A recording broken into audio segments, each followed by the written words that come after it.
As a fellow citizen, not as an ex-president, but as a fellow citizen, I'm here to deliver a simple message, and that is that you need to vote because our democracy depends on it. Now, some of you may think I'm exaggerating when I say this November's elections are more important than any I can remember in my lifetime. And I know politicians say that all the time. I have been guilty of saying it a few times, particularly when I was on the ballot. But just a glance at recent headlines should tell you that this moment really is different. The stakes really are higher.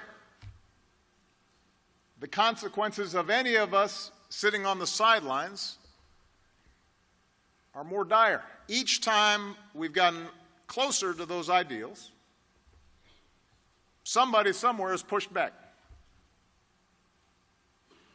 The status quo pushes back. It did not start with Donald Trump.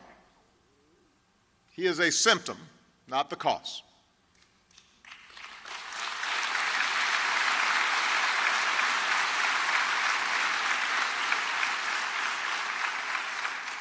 He's just capitalizing on resentments that politicians have been fanning for years, appealing to tribe,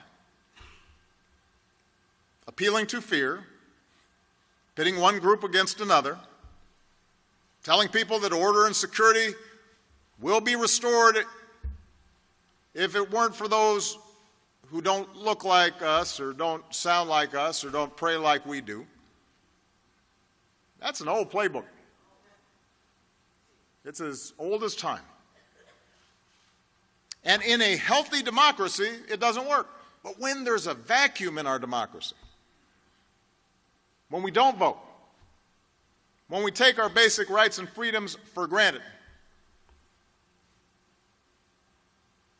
when we turn away and stop paying attention, and stop engaging, and stop believing, and look for the newest diversion, the electronic versions of bread and circuses, then other voices fill the void. A politics of fear and resentment and retrenchment takes hold, and demagogues promise simple fixes to complex problems. But over the past few decades, the politics of division and resentment and paranoia has unfortunately found a home in the Republican Party. None of this is conservative.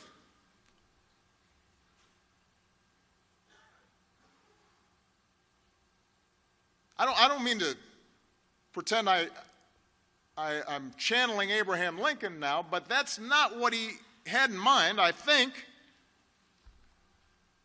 when he helped form the Republican Party. It's not conservative. It sure isn't normal. It's radical. The claim that everything will turn out okay because there are people inside the White House who secretly aren't following the president's orders. That is not a check. I'm being serious here. That's not how our democracy is supposed to work. These people aren't elected. They're not accountable. They're not doing us a service by actively promoting 90% of the crazy stuff that's coming out of this White House and then saying, don't worry, we're preventing the other 10%. It shouldn't be Democratic or Republican to say that we don't threaten the freedom of the press because they say things or publish stories we don't like. I complained plenty about Fox News. But you never heard me threaten to shut them down or call them enemies of the people.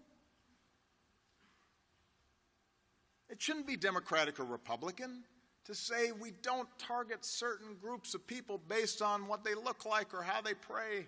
We are Americans. We're supposed to stand up to bullies, not follow them. We're supposed to stand up to discrimination. And we're sure as heck supposed to stand up clearly and unequivocally to Nazi sympathizers.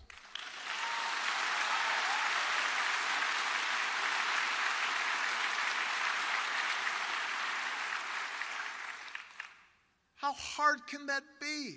Saying that Nazis are bad.